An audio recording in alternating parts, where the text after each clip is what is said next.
Bueno, buenas tardes, noches, días a todos.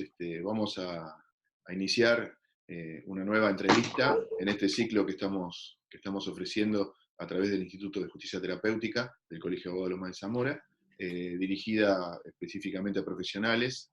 Como tenemos varios ámbitos de acción en lo terapéutico, la idea es esta interdisciplinaridad.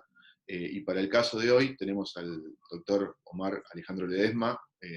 Ustedes ya lo conocen porque han habido bastantes charlas, han visto de él en nuestro instituto, y además también porque, bueno, obviamente tiene una larga trayectoria, su paso por distintos medios de comunicación hacen que sea para la materia específica un muy buen exponente para el día de hoy. Así que además de saludarlo y de mostrarle mi admiración como siempre, lo cierto es que además de ser un profesional excelente, también es un gran amigo, y estamos en este instituto. Él forma parte de nuestro instituto de hace muchos años y bueno, quería que sea una de las primeras entrevistas la que tengamos con él. Doctor, ¿cómo le va? Marcelo, ¿qué tal? ¿Cómo estás? Bueno, gracias por la presentación.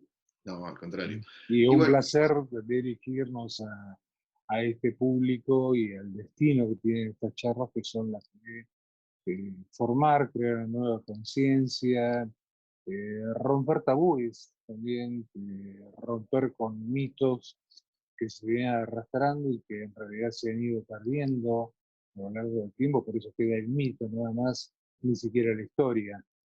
es así, Entonces tal creo cual. que es muy importante el hecho de poder renovarlo coloquialmente, pero entre profesionales. Muy bien. Yo acá en principio, bueno, la charla como está apuntada a lo que ya mencionamos, me interesaría en cuanto a acceder desde tu conocimiento en dos vías. Por un lado, me han consultado muchísimo sobre la ley de trasplante de órganos, creo que es un importante tema como para conversar con vos, y Sí, también previamente si podemos hacer alguna introducción que también me han consultado los colegas, y que me parece adecuado que estés hoy acá, con el tema de, bueno, cómo nos afecta este encierro, cómo se dirige o cómo está dirigido hacia nosotros los profesionales, que tenemos un nuevo desafío porque estamos en una situación compleja en este momento, aquellos que trabajan o trabajamos de la matrícula, y bueno, así que te doy la palabra para que nos ilustres un poquito más. mira, vamos a empezar en un orden inverso. Vamos a empezar primero con el encierro porque es lo que nos condiciona a todos e inclusive hasta nuestras propias capacidades cognitivas, al punto de preguntarnos qué estamos haciendo o cómo lo estamos haciendo y cómo lo estamos manejando. Ningún encierro, salvo que sea voluntario, es un encierro deseado, sino que es un encierro coercitivo, sea por una aplicación de un privado, sea por una aplicación de organismo del Estado.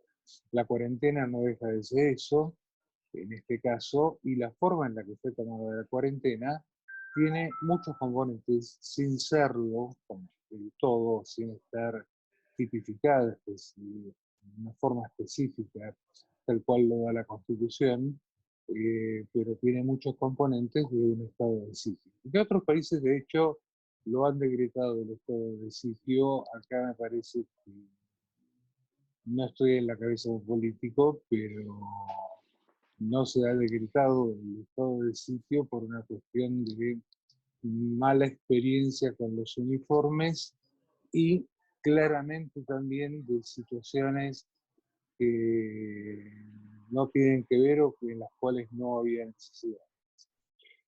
Sí hay que destacar la tarea de las Fuerzas Armadas, las mismas que en un estado de sitio, pero puestas en función de lo social, lo cual desde el lugar de trabajo está bien aplicado, desde el lugar que no sea laboral puede ser una cuestión hasta peligrosa en lo que respecta a un antiguo honor, que se ha perdido hace mucho obviamente, pero un antiguo honor respecto de las Fuerzas Armadas. O sea, siempre tenemos que saber de quién y con quién estamos hablando, como para poder tener una dimensión de situación y saber que si bien somos todos personas y todos respondemos de la Constitución hacia abajo, respondemos de diferentes formas y con diferentes mecanismos. Entonces esto es algo que es muy importante y es un tema que no es menor para nada.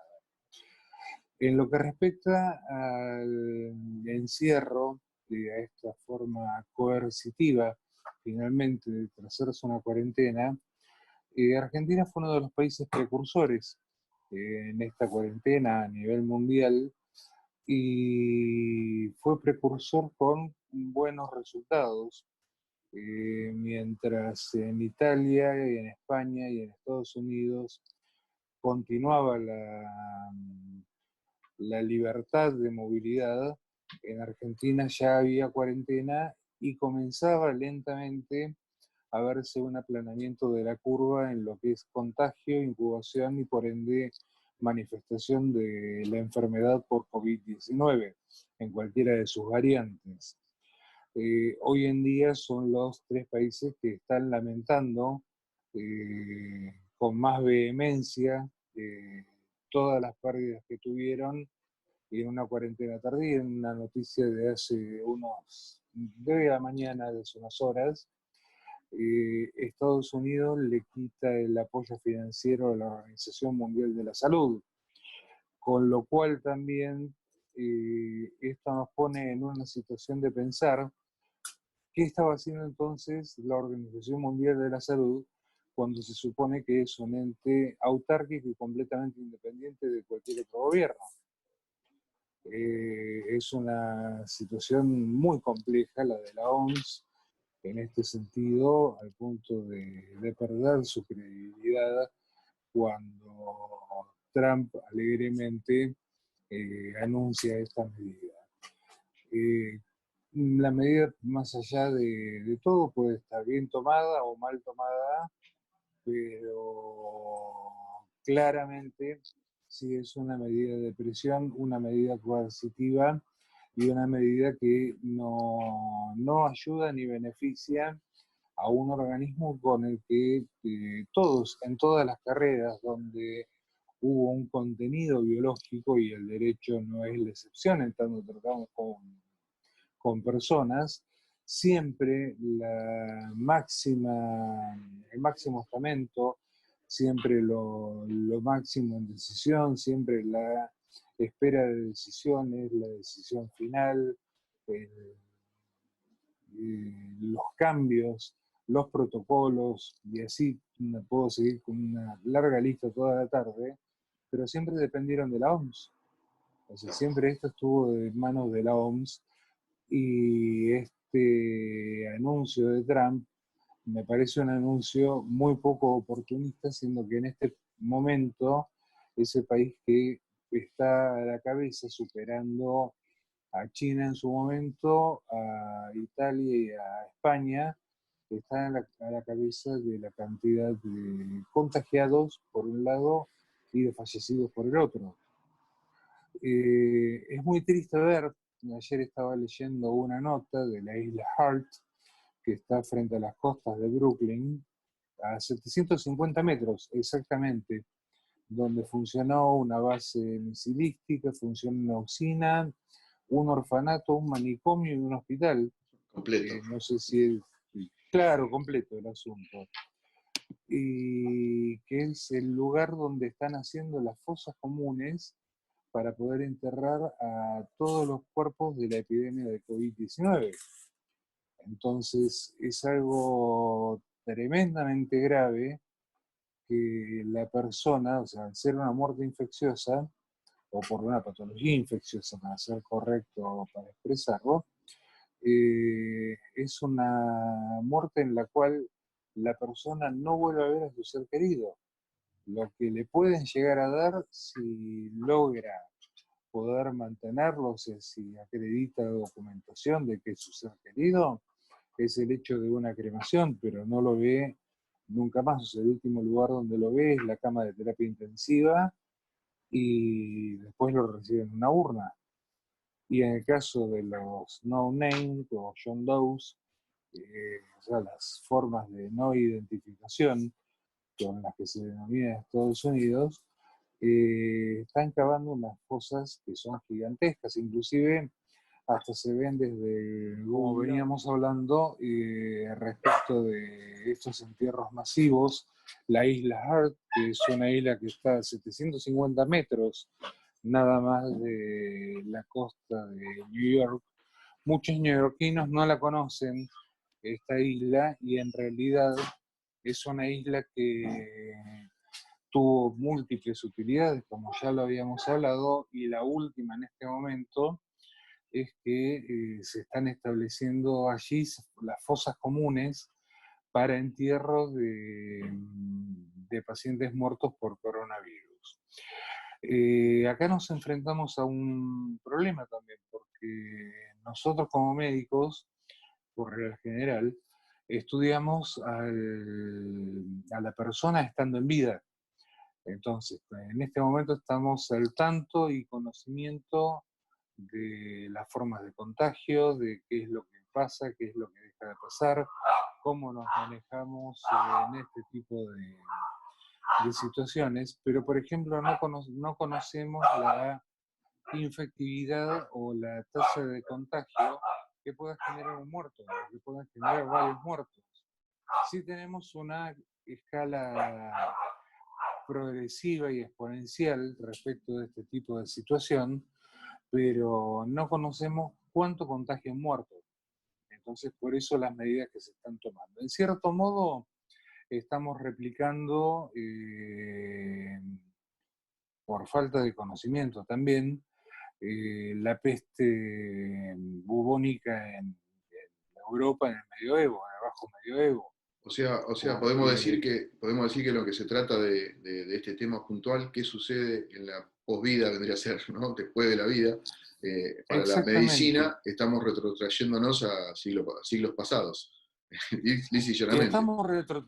Sí, sí, sí, sí, Vos sí, sí. fíjate Omar, qué Estamos... interesante el punto que vos tocas acá, qué interesante y cómo me sirve a mí para los mensajes de mi instituto, sí, que la realidad es que la justicia terapéutica es pensar en la justicia más allá de la justicia, ¿no? Pensar un poquito más allá de la justicia, de cuando entra la judiciable a esta vida dentro de los tribunales hasta que sale. Pero hoy mismo nos pasa de la justicia que cuando le abrimos la puerta a alguien que ha pasado por el proceso, nos olvidamos de él y se terminó. Fíjate qué paralelismo, ¿no? Y entonces, para poder lograr que la justicia entienda que hay algo más allá de la justicia, tenemos la justicia terapéutica. Yo utilizo un nombre de la medicina para hablar sobre esto. Y fíjate que la medicina debería utilizar algún nombre también, o esto de terapéutico, hacerlo más amplio, para poder pensar qué pasa Exactamente. después, ¿no?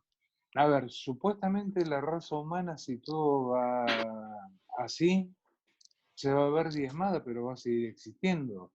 ¿Qué pasa si estas fosas las abrimos dentro de, no sé, 300 años con interés arqueológico?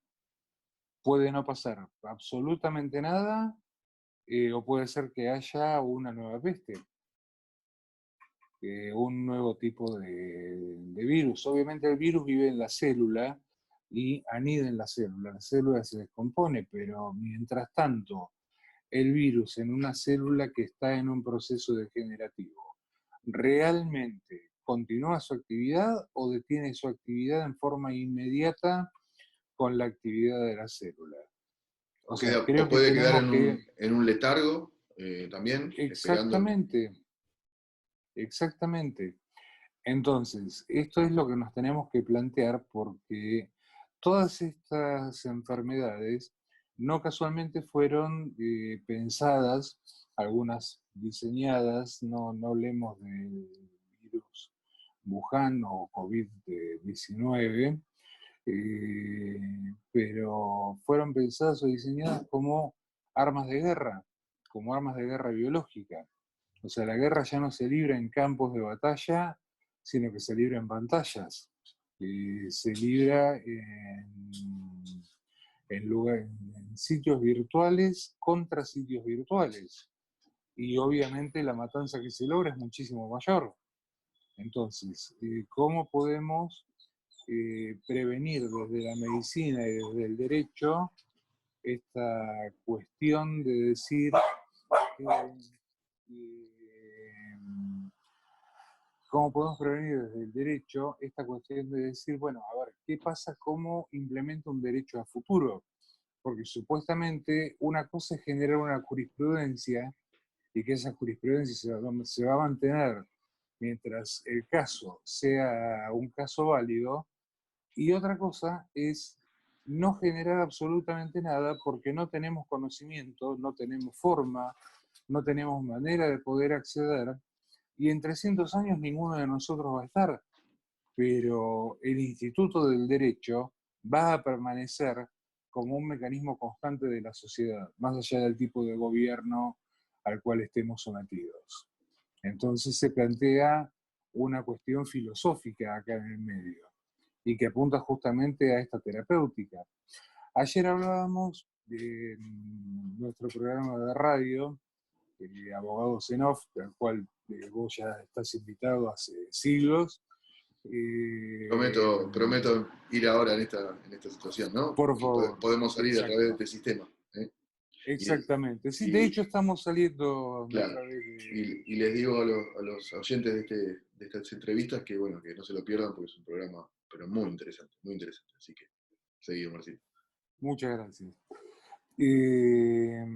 A ver, estábamos en el hecho de la aplicación de esta justicia terapéutica. Bueno, ¿hasta dónde es terapéutica la justicia inclusive desde el punto de vista médico cuando no podemos dar respuestas y la persona, para explicarlo en lo que son las leyes de la termodinámica, cambia su estado de entropía? O sea, cuarta ley de termodinámica, pasa de la vida, o sea, proceso harto complejo, a la muerte, proceso de detención de todos los procesos vitales, valga la redundancia. O sea, un cambio que va a llevar a que ese cuerpo no se mantenga armado, no se mantenga vital, no se mantenga en su sostén propio, sino que requiera de un medio, y ese medio es normalmente biológico, para degradarse biológicamente. El tema es cuánto estamos contaminando, porque el cuerpo es un contaminante más como todo material biológico, cuánto estamos contaminando, cuánto estamos exponiendo en este momento en los servicios de salud, sobre todo en los servicios de medicina legal, de las morgues, cuánto estamos exponiendo a los trabajadores de morgue, entre los cuales yo he formado filas durante 10 años, cuánto los estamos exponiendo a contagiarse dentro de su trabajo, amén de todo otro tipo de contacto infecto contagioso que ya está demostrado que existe ese contacto. O sea, una caverna tuberculosa abierta, cuando se abre el pulmón, obviamente va a desparramar Mycobacterium por todos lados. Bueno, ahora, ¿a qué nos estamos enfrentando?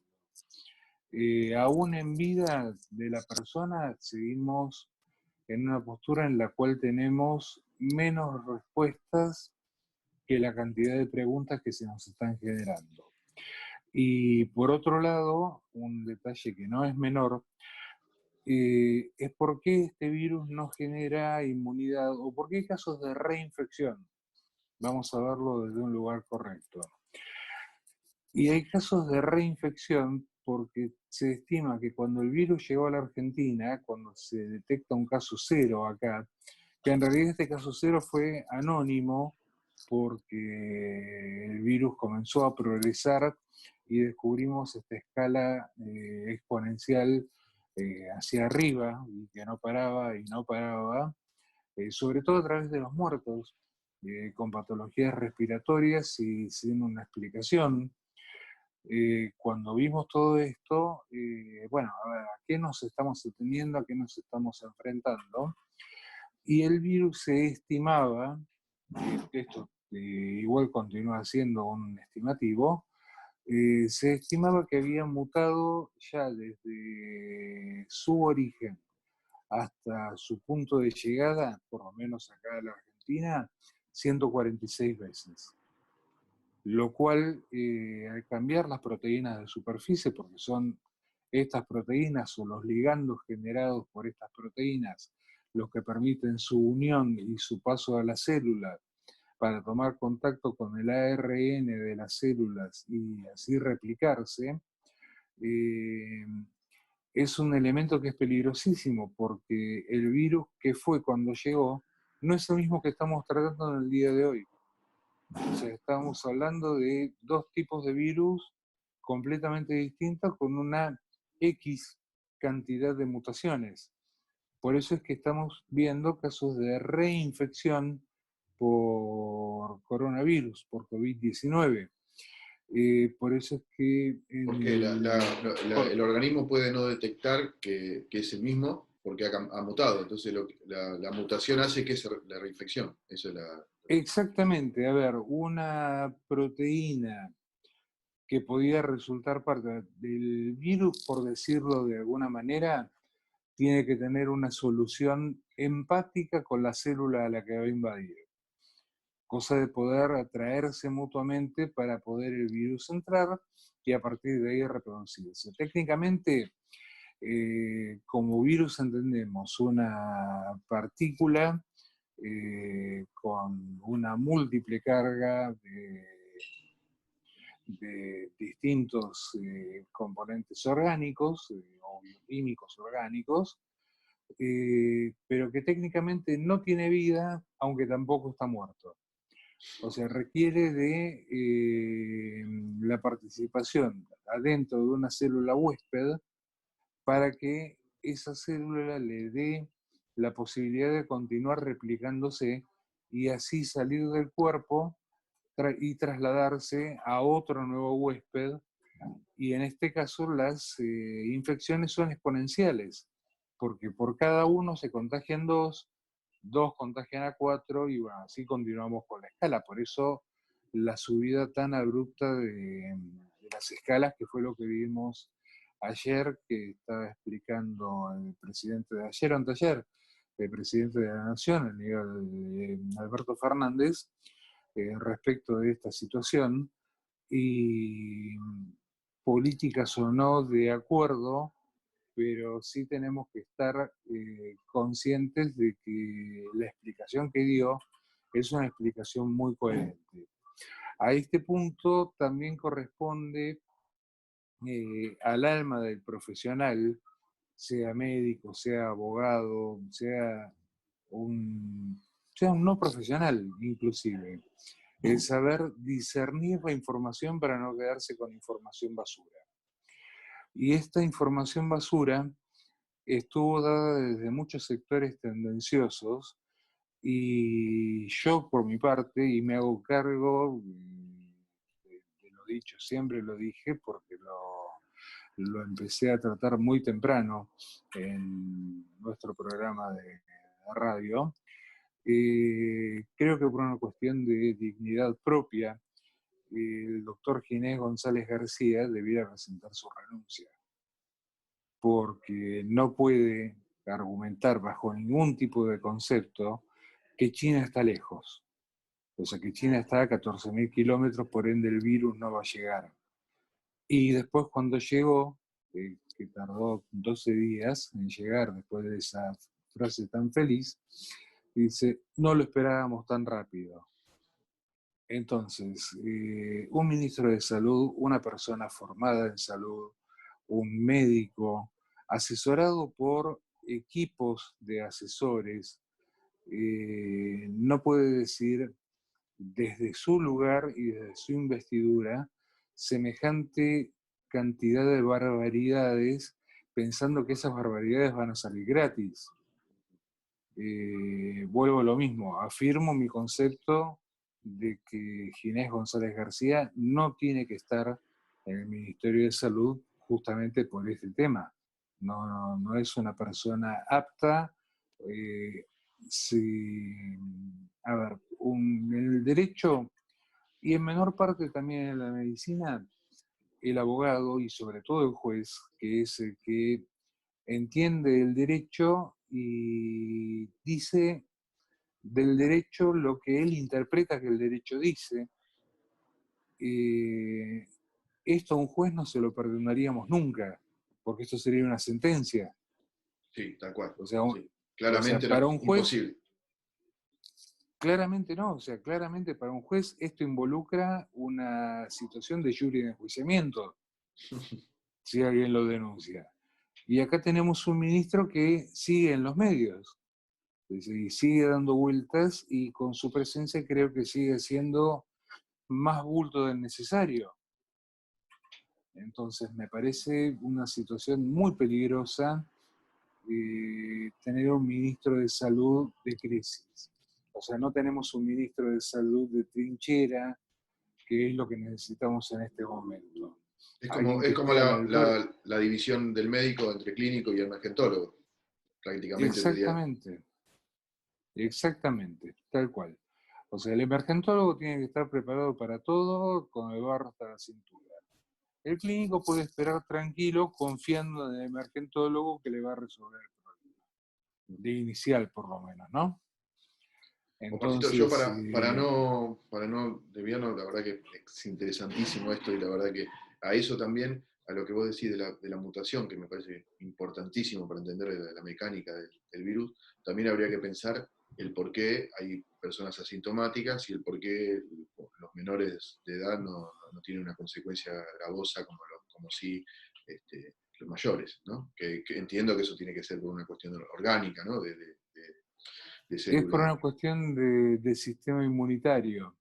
Aunque no se terminó todavía de estudiar el por qué, se presume que es por varias variaciones y variabilidades, por otro lado, o sea, desde un punto de vista cuantitativo y desde un punto de vista cualitativo del sistema inmunitario.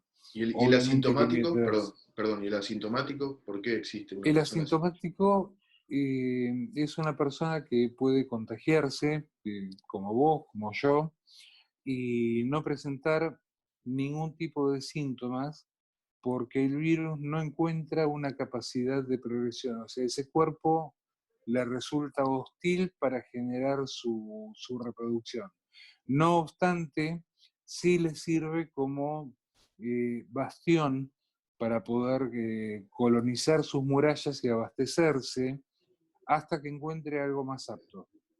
Ah, bien. O sea que el virus de alguna manera continúa viviendo en el organismo de aquel que es asintomático, Obviamente, hasta tanto puede ¿sí? salir y buscar un mejor huésped para su Eso, desarrollo. exactamente, exactamente. Te Y ahí es saco. donde entramos con los factores de riesgo. Claro, Te robo 2 minutitos. sí. Ahí es donde entramos con los factores de riesgo, que las personas de 50 años son las que comienzan a presentar factores de riesgo mucho más altos por toda la vida que fueron llevando, no es por los últimos 2 años, salvo, no sé, que se haya operado el corazón o sea un trasplantado renal y esté con un tratamiento inmunosupresor. Pero de lo contrario, lo normal es que sea después de los 50 por una cuestión de fisiológica de envejecimiento del sistema inmunitario, o sea, de falta de elasticidad de ese sistema inmunitario. Entonces, las personas mayores, en ese sentido, son las que pertenecen a este grupo de riesgo. Esto no quiere decir que no se pueda morir un chico, esto no quiere decir que no pueda morir un adulto, que no pueda morir una persona, pero la edad promedio de sobrevida que estamos viviendo acá en Argentina es de los 54 años. Y la patología en sí misma, en los casos que ya de por sí van a ser graves por o un sistema inmunitario deficiente, como en toda persona que ya pasó la barrera de los 60, o por algún tipo de enfermedad que afecte el sistema inmunitario, es la barrera justamente de los 60 a 65 para arriba, 65 a 80 años. Entonces, son dos curvas diferentes que se trazan y en las dos curvas hay mortalidad. O sea, tenemos dos curvas que si las trasladamos a una gráfica, tienen un crecimiento exponencial después de los 50 y 60 respectivamente. Si esto lo ponemos en dos campanas de Gauss, vamos a ver dos campanas que se intersectan en la rama descendente de la primera junto con la ascendente de la segunda. Bueno, esa zona, ese cono gris que queda ahí, ese es el cono más peligroso, porque es donde están los pacientes ya infectados con manifestaciones clínicas y con problema clínico previo. Clarito, clarito. Bueno, me pareció, pero hasta acá, yo creo que la entrevista está cumplida con lo que hablamos. Increíble, como siempre. ¿Qué le podemos decir, Omar, vuelvo sobre la pregunta inicial, a aquel profesional, ¿no? Abogado, médico o psicólogo, ingeniero, que se ve afectado primero en su desarrollo laboral, ¿no? Estamos apuntando a un público, obviamente, que va a ver este video. No quiere decir que no lo vea otra gama de la sociedad, pero en principio que no son factores vulnerables, o son personas que ven su futuro trastabillar, están entendiendo a ver en esta nueva situación de supervivencia, ¿no? Tenemos un profesional que hasta venía trabajando con las incidencias de la economía, con las incidencias de la profesión misma, que vemos viendo durante todo este año que se fue. Y esto de golpe los paraliza de una manera, ¿no?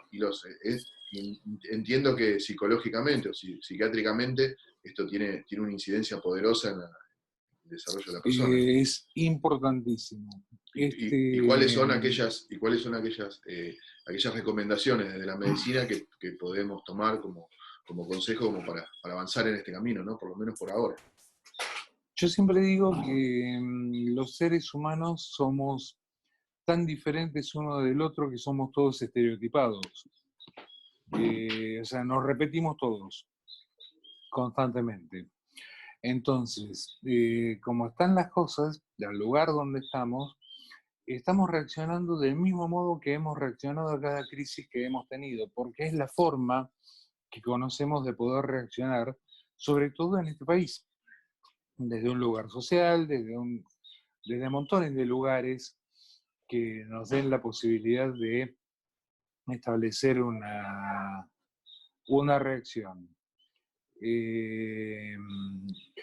Lo primero que se va a ver, lo primero que va a existir, es obviamente un distrés que rompe con la vida diaria de la persona, que hasta ese momento puede ser sobrellevable acorde a las características de la persona, pero que nunca es un distrés que está fehacientemente marcado como para que continúe siendo la afectación final.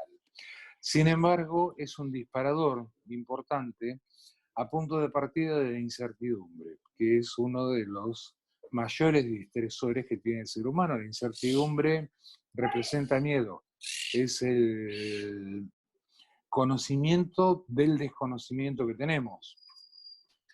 Entonces, cuando esto no puede ser resuelto, nos vamos a ir enfrentando a que esa curva de estrés a la persona le va a costar cada vez más el hecho de poder enfrentarla, de poder valorarla, se va a ver cada vez más lejos de la realidad, se va a ver alienado, entiéndase alienado no loco, sino del latín, bueno, que en realidad serían sinónimos para el latín, alienus, aquel que perdió su lugar en la sociedad, o sea, y muchos lo han perdido. Y esta crisis se ha vivido como se vivieron grandes crisis en Argentina, de Cromañón, Embajada de Israel, la AMIA, y otras tremendamente importantes, como por ejemplo la tragedia de Once, donde la cantidad de muertos que ya se sabe que va a haber se va a encontrar, supera toda estadística posible y toda previsión de ayuda posible de contención. Ahí trabajó, por ejemplo, el equipo del doctor Roberto Sivak, en aquel tiempo jefe del Hospital Álvarez, y es un trabajo registrado por Universidad Maimónides, donde se agrega un diagnóstico que no corresponde al DSM-5, o por lo menos no está incluido en el DSM-5, pero que sería el equivalente agudo al trastorno por estrés postraumático, y que es el trastorno disruptivo por ansiedad. El trastorno por estrés postraumático, la diferenciación, o una de las diferenciaciones que tiene que ver con el tiempo en el cual se instala. El DSM, en una forma artefactual, por una cuestión estadística, impone un mes desde el elemento traumático, del evento traumático, a las manifestaciones de estrés. El trastorno disruptivo por ansiedad es un trastorno que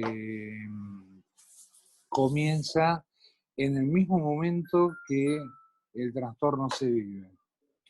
Y eso es lo que hace la gran diferencia. El Acá, doctor Roberto Sivak, ¿cómo? Y en esta situación en la que estamos viviendo, no se puede determinar tampoco el momento del inicio del trastorno, porque es un inicio extendido en el tiempo, porque nos sentimos en el momento, ahora, mañana, ayer, o sea, estamos transitando una situación Digamos que estamos haciendo impacto y estamos poniendo cara de dolor al golpe más fuerte, pero no olvidemos que ya traíamos muchos factores distresores previos, la economía ante todo, no olvidemos cómo se definieron las últimas elecciones, quién gana, cómo gana, el apoyo de muchos o de pocos según por dónde se mire, acorde a la corriente a la cual pueda pertenecer la persona. O sea, hay un montón de situaciones que no nos brindan una reposición del estrés o del distrés en este momento, sino que nos someten nuevamente a otro evento, pero que es un evento donde ya está involucrada nuestra vida. Como si en la economía no estuviera involucrada, porque en la economía hoy estamos como estamos, desde el lugar que cada uno lo pueda tomar, por eso redundo sobre la frase, pero a los pasos que tenemos históricos dados sobre la situación, podemos estar muchísimo peor también. Esto del COVID nos enseña que vamos a estar peor. O sea, no es que hay una mejoría de algún tipo. Vamos a estar peor. O sea, acá tiene que haber un cambio de paradigmas sociales. Y ese cambio tiene que ser un cambio importante como para poder registrarse la conveniencia de ese cambio.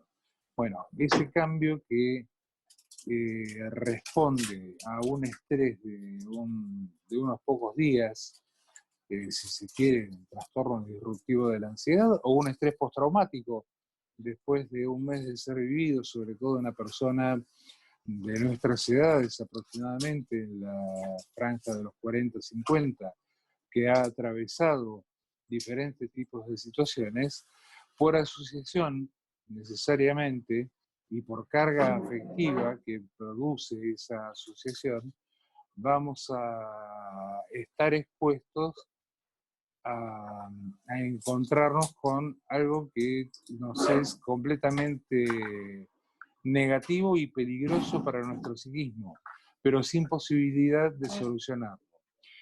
Con esto, en lo que quiero entrar es, sin hacer una descripción del experimento, otro día lo hablamos cuando hablemos de génesis del estrés o del continuum estrés-depresión, que el DSM-5, desde el DSM-4 en realidad, lo da como una cuestión dividida en compartimentos estancos, cuando no es así.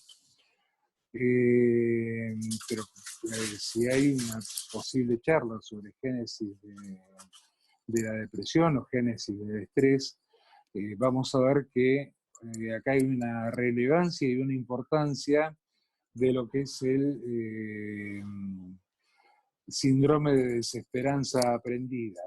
O sea, la persona con el correr del tiempo comienza a aprender que todo aquello que haga, piense o diga, nada va a resultar efectivo. Por ende, se queda justamente en este lugar de inacción y se va apagando progresivamente cada vez con menos tiempo, con menos energía, al punto de llegar que ya no hay nada para hacer y que todo aquello que haga, el resultado que trate de brindar va a ser un resultado inútil. Esa sería básicamente la explicación del modelo de desesperanza aprendida. Bien, Que bien. es un modelo que fue descrito en la década del 40 por... no me acuerdo de la autora, se me borró, y que fue validado en la década del 70, más precisamente en 1979. Esto fue un poco lo que ocurrió también con la crisis de los brokers inmobiliarios. Si te das cuenta, estamos ligando montones de factores de estrés que nada tienen que ver con el coronavirus. Claro. Y que La ahora crisis de... el embudo hace que lo tengamos todos juntos en este momento. O sea, Exactamente. es un momento de trauma y desembocamiento de un montón de trauma que ya venimos gestionando a través de todo el proceso en este país, ¿no? Exactamente. Omar, puntualmente, ¿y qué Sí. puede hacer, qué podemos hacer? O sea, yo como abogado, ¿no? Que no entiendo este proceso, lo que vos me estás diciendo Sí. es muy, muy interesante y la verdad que obviamente para hacer un tratamiento específico y me interesó lo de poder hablar en otras futuras charlas sobre este otro tema que es genial y te invito nuevamente a que sigamos con esta línea Muchas gracias. de entrevistas bueno, que han tenido hasta ahora muy, muy buen desarrollo. Pero yo necesitaría ahora saber puntualmente qué podemos hacer, o sea, cuál es yo como abogado, como alguien trabajador de la profesión que de golpe me encuentro con una situación de estrés completa, con una ansiedad terrible para adelante, ¿cómo puedo mitigar este estrés que estoy sintiendo en este momento, independientemente de salir en creatividad para adelante y ver cómo puedo adaptarme a la nueva situación? ¿Me seguís? La salida para adelante obviamente es la que va a implicar que justamente como esto produce temor, hay que contrarrestar ese temor. Primera medida. En segundo lugar, esa salida para adelante tiene que ser efectiva, y no quedar, para decirlo en criollo, quemando gomas porque estamos desgastando nuestra maquinaria siempre parados en el mismo lugar. Entonces, la salida efectiva es a través de la imaginación, es a través de la búsqueda de nuevas actividades en este espacio de tiempo en el cual no estamos ejerciendo nuestros trabajos, cualquier trabajo que sea, profesional o no, y calificado o no, componer y recomponer vínculos, el formar redes, o sea, la internet en ese sentido, y la gran mayoría de los teléfonos que utilizamos nos permiten poder utilizar sistemas de comunicación instantánea como este, o de sistemas de, aunque sea de mensajería, y un factor exponencial que ha crecido en Internet, sobre todo en la App Store de Apple o en la Google Play para el sistema operativo Android, es la cantidad de juegos, porque el juego retorna a la persona a la actividad lúdica. La actividad lúdica tiene que ver con correrse del lugar angustioso que no se puede llegar a solucionar por motus propio. Entonces, si uno lo encuentra jugando a los autitos de carrera en el celular, ¿qué estoy haciendo? Y me estoy divirtiendo.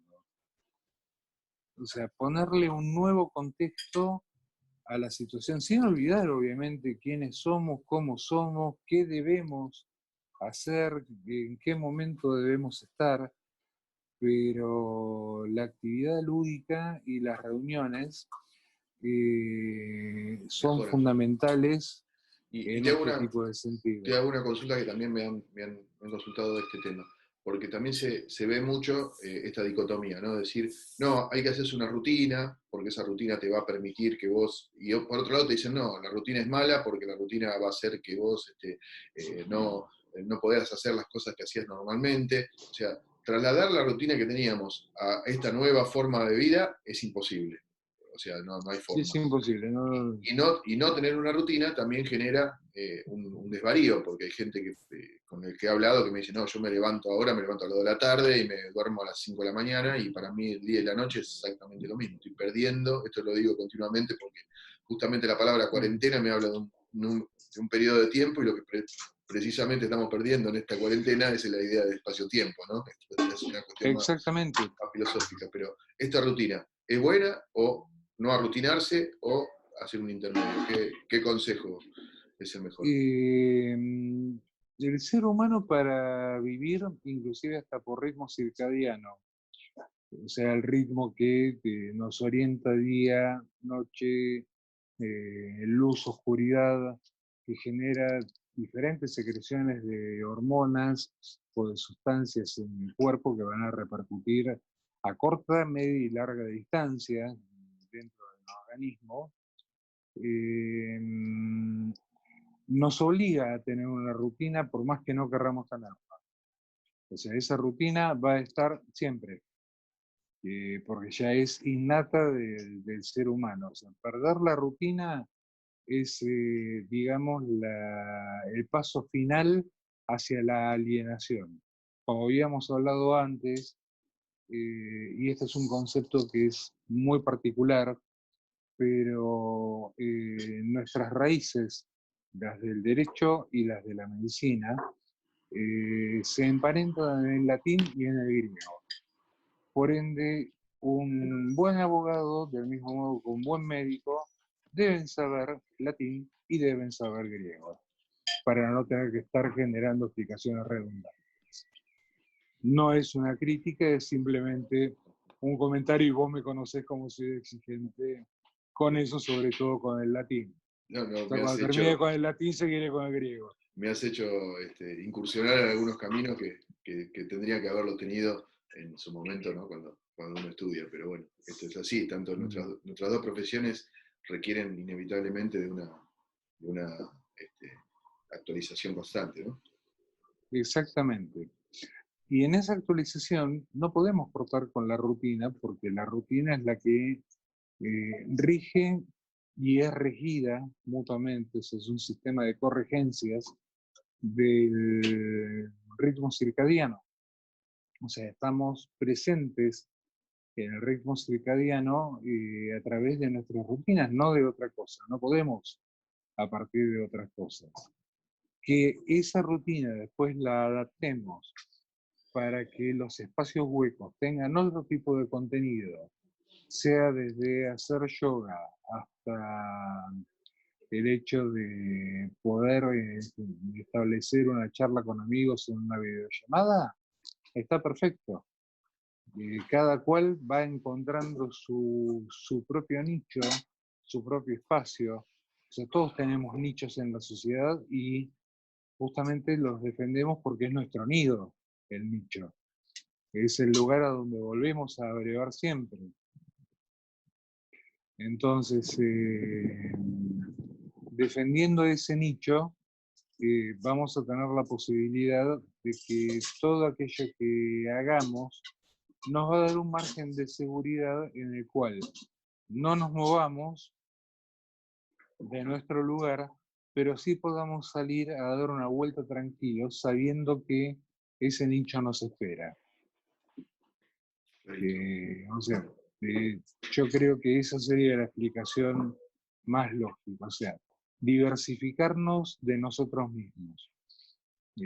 Somos muy estereotipados, sobre todo en nuestras carreras, somos muy rígidos, somos rígidos de pensamiento y, bueno, más de una vez estos son los resultados también de la rigidez de pensamiento. No olvidemos que cuando ocurrió, por ejemplo, para todo hay un ejemplo, y estos ejemplos sirven, a lo mejor fueron información en su tiempo aislada y después en la historia, fue por esto, o sea, lo podemos analizar, como en algún momento analizaremos al COVID-19, creo que dentro de muchos años, lamentablemente. La crisis de los brokers inmobiliarios en Estados Unidos, que produjo la depreciación de, de lo que era la liquidez monetaria del dólar, y todos los créditos que se habían dado, habían entregado créditos a homeless, o sea, gente sin hogar, en los cuales obviamente no había una garantía de devolución, pero sí había un superávit de dólar que permitía poder hacerlo. Bueno, la cuestión es que estos créditos fueron entregados y obviamente la gente no los pagó. Entonces, los bancos se encontraron en el término de un año, año y medio, 2 años, con que las ejecuciones múltiples del sistema de salud y de derecho, y vos lo podés describir mucho mejor, pero el sistema sajón es mucho más pragmático desde ese lugar que el sistema latino. Se encontró con que tenían, o sea, eran poseedores una agencia de brokers de 5.000 departamentos, pero no tenían liquidez en la caja diaria. Lo que fue motivando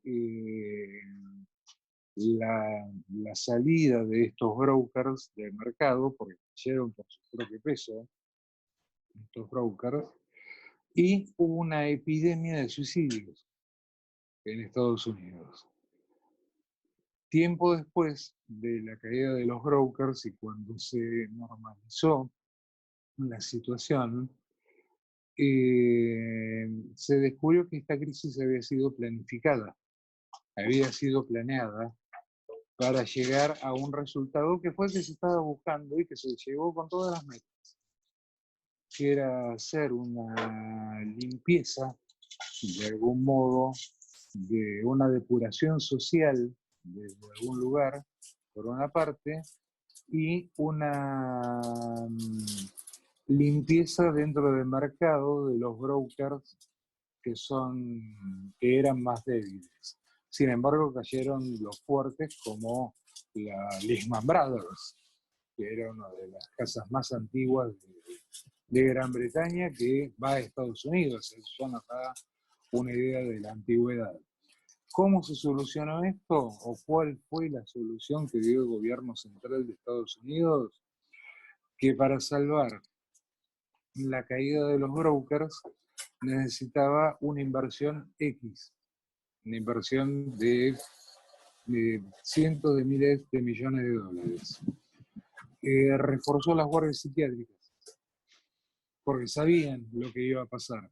Y era mucho más barato reforzar los controles médicos y las guardias psiquiátricas para prevenir a los que llegaban a la guardia y poder internarlo inclusive, que el hecho de salir a atajar este nuevo orden. Bueno. O sea que la medicina siempre siendo, de alguna manera, contenedora de las cuestiones de crisis, ¿no? Sí, convengamos que en este caso una contenedora muy perversa. Muy También, perversa, ¿no? no sé, sí, pero bueno, pero Porque, vos fíjate cómo ahora, no sé hasta cuánto, esto el médico viene a tener, esto no lo quiero decir, ojo, las palabras porque no quiero ofender, ¿no? Pero el médico viene a tener también un papel preponderante ahora y eleva también su calidad personal a, fíjate que se lo está considerando un héroe, ¿no? En algunas cuestiones que lo son, ¿no? No digo que no, pero el tema Exacto, interesante es analizar esto, cómo algunas profesiones están, como lo fueron en su momento, o lo fue en el momento inclusive que se dio origen a a la criminología, que tanto hablamos en nuestras charlas en otros ámbitos. exacto, Y el médico viene a ser el exactamente. punto y el foco del nuevo empoderamiento de este nuevo paradigma, ¿no? Exactamente, sí. Normalmente los paradigmas cambian sobre las variables, no van a cambiar sobre el fijo. Obvio. Y justamente la variable es lo que introduce la medicina, y no por sapiencia, ni por tiempo de estudio, ni por nada en especial, sino por una cuestión más dinámica y más fácil, porque es mucho más dinámico el estudio en un laboratorio, donde los resultados son hasta más rápidos y más controlados que de lo que es el estudio en las ciencias jurídicas, y que esto sea observado, interesado por un legislador que legisle en consecuencia con todo lo que sabemos que implica la legislación, la reunión del quórum y después de 2/3 de las cámaras para la aprobación de la ley y su pasaje a la cámara restante. O sea, todo un sistema burocrático que la Argentina tiene en este momento muy bien aceitado, que está funcionando muy bien, pero obviamente con muchos más tiempos de los tiempos con los que nos tenemos que estar manejando los médicos, porque esos tiempos nos están corriendo, literalmente. Nos están corriendo desde todo sentido. Muy bueno. Entonces es un gran problema. Impecable. La verdad que una disertación tuya, Omar, siempre muy ilustrativa de la situación.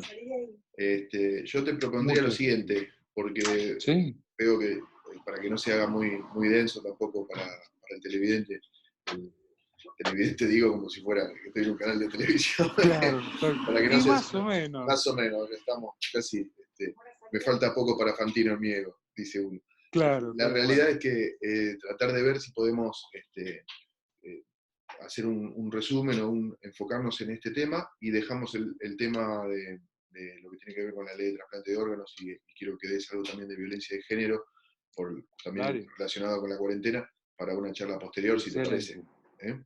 Eh, Sí, obviamente. Bien. sobre este... Además ahí entran muchos casos en los cuales he participado desde el punto de vista mediático siendo Claro, consultado. claro, porque Entonces yo tal vez... empecé en televisión allá lejos de ese tiempo con el caso Ángela Rawson. Bien, O sea, y a interesantísimo. partir de ahí, claro, un Y, caso y muy va- interesante. y vamos a dejar Y bueno, a la audiencia de alguna manera de estos videos también que puedan opinar o dar algunas preguntas previas también para que podamos utilizar de exacto. en el mejor sentido. ¿Bien? Un tema que es muy interesante y que obviamente la impronta va a ser la tuya. Yo puedo aportar conocimiento técnico únicamente por haber tenido acceso al expediente, a las partes, a fuentes de inteligencia y demás. Es el caso Nisman, Ahí donde también participé.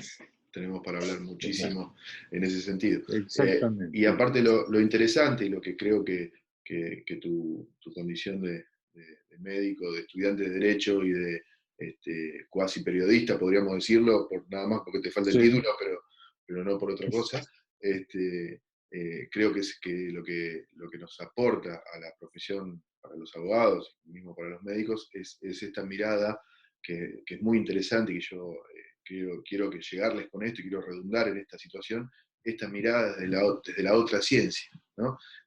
Con Omar siempre hemos tenido este ida y vuelta porque él me ha aportado y me ha abierto la cabeza en muchísimas cuestiones que tienen que ver con la medicina o pensar el derecho, que también de eso se trata justicia terapéutica, pensar el derecho desde otro ámbito, de otro lugar. O sea, el abogado está acostumbrado a pensar el derecho desde el derecho. Y cuando se encuentra con un médico, el médico piensa la medicina desde la medicina.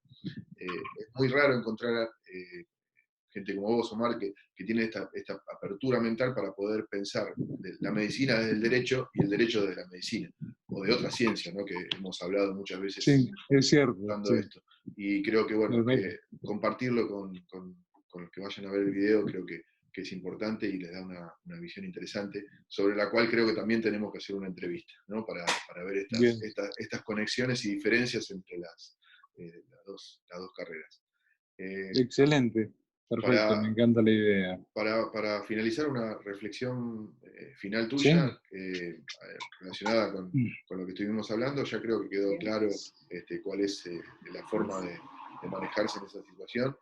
Yo creo que tal vez aprovechando tu experiencia, capaz que sería ideal que nos puedas comentar un poquito sobre cómo se está viviendo desde la parte médica, ¿no?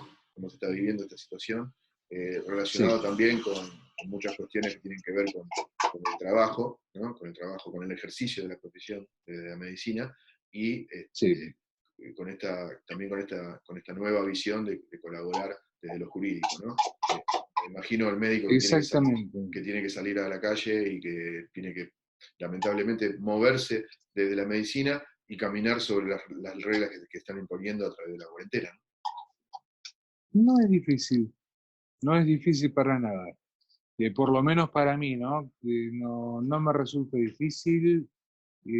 Creo haber tenido una buena adaptación.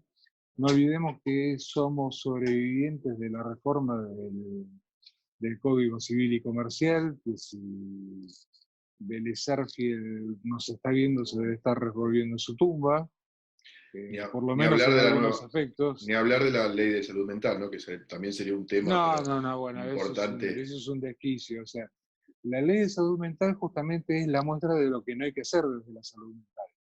O sea, porque está plagada de patología. Te das cuenta, Omar, que tenemos un abanico de posibilidades gigantesco y que tal cual. Vamos a intentar y después, llegar a todo, ¿no? Con esto. Pero bueno. Tal cual. Y después la ley de derechos del paciente y los derechos personalísimos, que eso sí lo veo como muy correcto y como un nuevo paradigma que terminan de bajar al médico de las grandes épocas de los médicos observadores fenomenológicos de principios del 20, fines del 19, principios del 20, para pasar a integrar tanto al médico como al abogado a la situación social y al contexto que se está viviendo bajo todo concepto. O sea, esto es algo que me parece muy importante y me parece digno de destacar. Todos nos movemos dentro de un marco. Te decía, para ir redondeando estas palabras, todo esto que estuvimos hablando, yo creo que el contenido fundamental es el que nos tenemos que llevar, y como diría Cervantes en El ingenioso hidalgo Don Quijote de la Mancha, ladran Sancho, señal que cabalgamos. O sea, no nos mantengamos quietos, ni física ni mentalmente. Tenemos mucho para hacer. Si llegamos a ser profesionales, es por algo. Bueno, aprovechemos esa inteligencia para poder aplicarla también, por otro lado, en nuestra vida personal. Impecable. Bueno, Marcito, muchas gracias. Y esto es Por favor. Para dar el primer puntapié inicial. Creo que la charla ha sido totalmente amena. Creo que lo van a aprovechar mucho los que lo están mirando. Y te agradezco nuevamente. Acá en el Instituto de Justicia Terapéutica sos uno de los bastiones y pilares fundamentales para todo lo que tiene que ver con este nuevo paradigma, que creo que tenemos que utilizar este tiempo también para darnos cuenta y para pensar en estas cuestiones nuevas que en realidad existieron siempre, nada más que hoy tenemos estamos encaminados en con una palabra y un título, que creo que a veces empezar por ahí hace que desarrollemos bien después todo el libro. Un pequeño comentario, que es correr el derecho desde el dogma del legislador hacia la ciencia, que progresa por comprobación y por error o acierto. Okay. O sea, convertirlo realmente. Bueno, buenas tardes a todos. Gracias por su participación, por tener la paciencia para aguantarme en una disertación, lo cual no es poco, y un gran agradecimiento a mis colegas médicos, considero abogados, porque es con ellos con quien más trabajo. Muy bien, bueno, ahora seguramente en la edición del video vamos a poner las redes del doctor, como para que tengamos una mejor acceso, si quieren contactarlo para algún caso puntual. Muchas gracias, Omar, te agradezco nuevamente. Por favor, Marcelo. Esto queda con sabor a que falta algo, y falta muchísimo, así que vamos a tener unas nuevas charlas. Y es una suerte. Sí, es una suerte. Es una suerte. Muy bien, muchas gracias. Un placer, Marcelo. Muchísimas gracias a vos. Y gracias a los institutos.